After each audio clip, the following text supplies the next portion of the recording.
My mother woke up at 5 every morning for as long as I can remember, not because she had to, because the breakfast would not make itself. She lived to 101. She never spent a night in a hospital. In her final years, she still walked to the market twice a week and carried her own bags home. The women in the village used to watch her and shake their heads, not in disbelief, in recognition. They had seen it before. The ones who ate a certain way in the morning simply lasted longer than the ones who did not. I used to sit at the edge of the kitchen when I was small and watch her prepare it. The same things in the same order every single morning. She did not call it a longevity protocol. She called it breakfast. When the researchers arrived here in the 1970s to study why Okinawans lived so long, they brought equipment and notebooks and blood test kits. They were looking for a genetic anomaly, a rare compound, something that could be isolated and bottled and sold. What they found instead was a kitchen. Specifically, what happened in that kitchen before 8 in the morning. Today I am going to show you exactly what my mother ate for breakfast every single day of her 101-year life.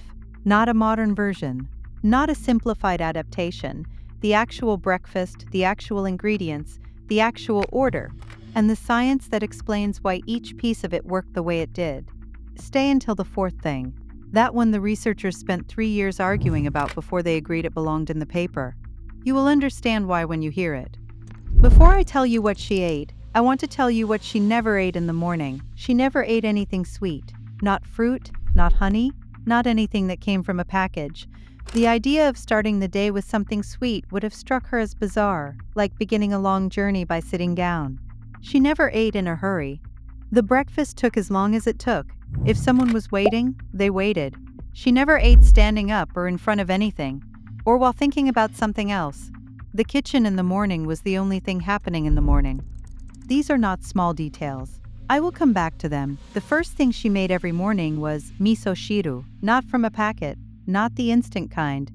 Real miso fermented for at least a year, dark with a smell that fills the whole kitchen the moment the lid comes off the jar. She kept it in a ceramic pot near the back of the counter, the same pot her mother had used before her. She would heat water until it was warm. Not boiling, she was very particular about this. Boiling water kills what you need, and dissolve a heaped spoonful of miso into it. Then dried wakame seaweed soaked for a few minutes until it opened up. Sometimes a cube of silken tofu, sometimes a few slices of whatever vegetable the garden had given that morning. That was it. No measuring, no timing.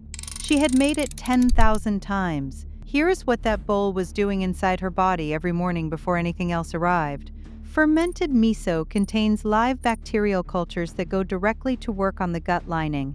Approximately 70% of the immune system lives in the gut, not in the blood, not in the lungs, in the gut wall. The bacteria there decide whether the immune system operates calmly or in a state of constant low-level alarm. That alarm, sustained over years, is what researchers now call chronic inflammation. It is the root driver of heart disease, cognitive decline, and most of the conditions that make the last decades of life difficult. My mother's gut was never in a state of alarm. She introduced protective cultures every single morning for 100 years. The wall stayed intact. The alarm never sounded. The wakame matters too. Sea vegetables are among the richest sources of iodine, magnesium, and marine carotenoids on the planet. Okinawan centenarians showed higher levels of the body's own antioxidant enzymes than Western adults, 30 years younger. The seaweed is part of why. The mistake most people make when they try this is using boiling water. Heat above 70 degrees kills the bacterial cultures entirely. You end up with miso-flavored hot water. Warm, not boiling. That distinction is everything. One bowl, before anything else. Every morning. That was the beginning. The second thing she made took longer. She would take a medium imo, the Okinawan purple sweet potato, that she had boiled or steamed the night before and set aside to cool. In the morning, she would slice it and warm it gently in a small pan with a drizzle of sesame oil. Not butter, not vegetable oil, cold-pressed sesame oil, the dark kind, used in a very small amount, just enough to coat the pan. She would add a pinch of sea salt and sometimes a few drops of ponzu, the citrus soy sauce that her mother had made and that she made the same way. That was breakfast. Miso soup and sweet potato. Most mornings, nothing else. Let me tell you why the sweet potato was the center of everything. For most of the 20th century, before rice became widely available on the island, the emo made up roughly 60 to 70% of daily calories for Okinawans. Not as a side dish, as the main event. Generations of centenarians built their bodies almost entirely on this one food. The Okinawan purple sweet potato has a glycemic index of around 44. White bread sits at 75. White rice at 72. Every time you eat a high glycemic carbohydrate, you trigger a blood glucose spike. That spike triggers an insulin response. That insulin response, repeated thousands of times over decades, produces insulin resistance. Inflammation produces the diseases that end lives early. The emo does not do that. It feeds you without triggering the cascade. It also contains a compound called spiramin, a natural antioxidant with activity comparable to vitamin E, and it is rich in resistant starch which feeds the beneficial bacteria in the gut, the same gut lining the miso soup was maintaining from the other direction. The sesame oil matters for a specific reason. The fat-soluble antioxidants in the sweet potato require fat to be absorbed into the bloodstream. Without a fat source in the same meal, you extract a fraction of the benefit. My mother added sesame oil not because she knew this biochemically, but because that was how her mother had always served it. The kitchen had figured out the mechanism before the laboratory did.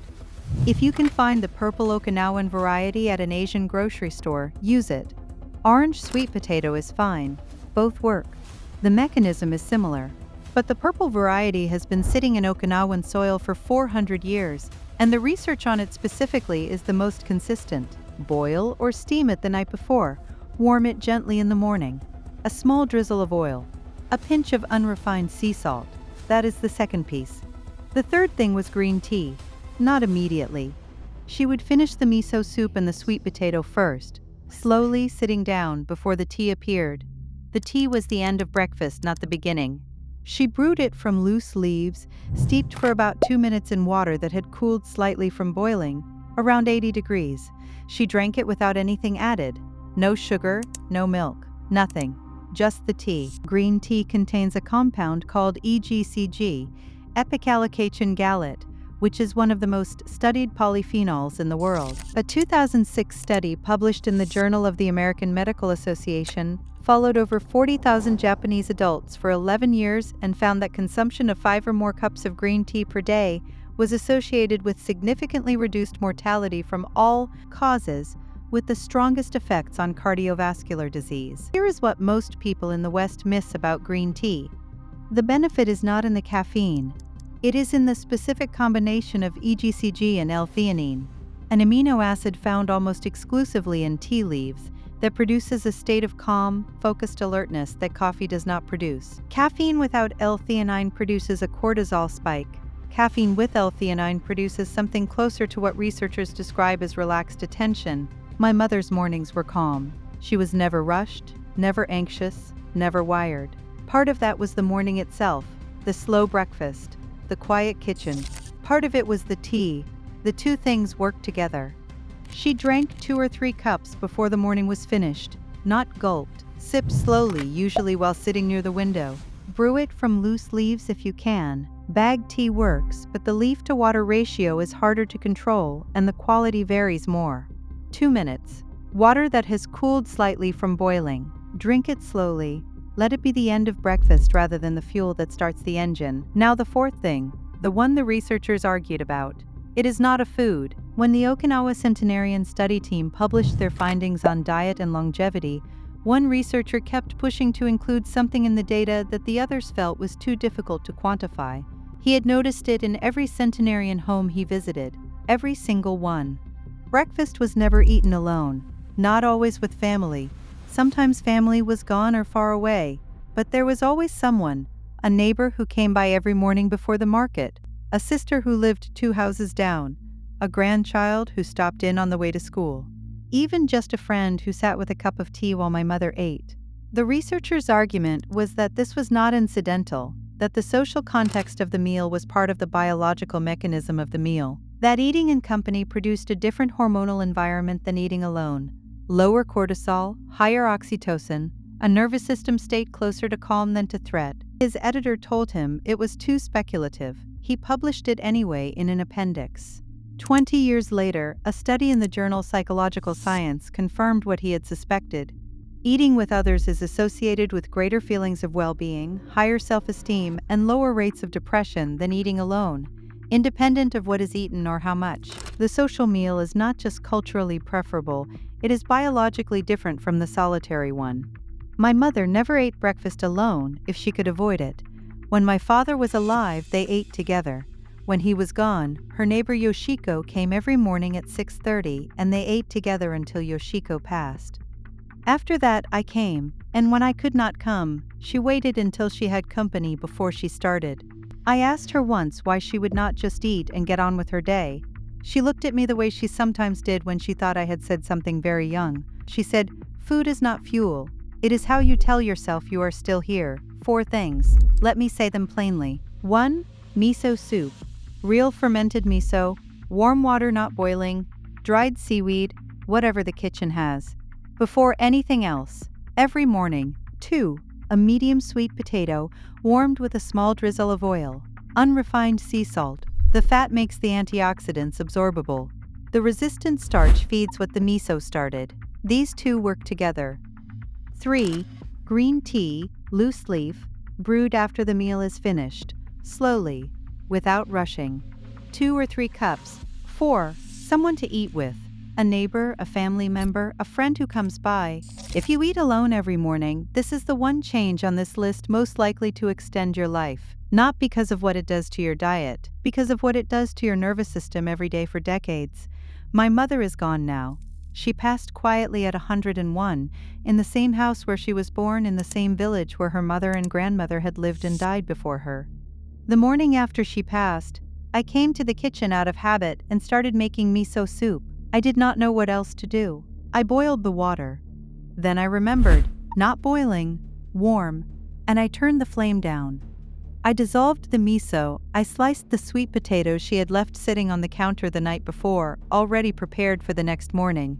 I sat down at the table where we had eaten together 10,000 times, and I ate. If you want to try this, start tomorrow morning. Not all 4 at once. Start with the miso soup. 1 bowl, warm water, real fermented miso, a piece of dried seaweed.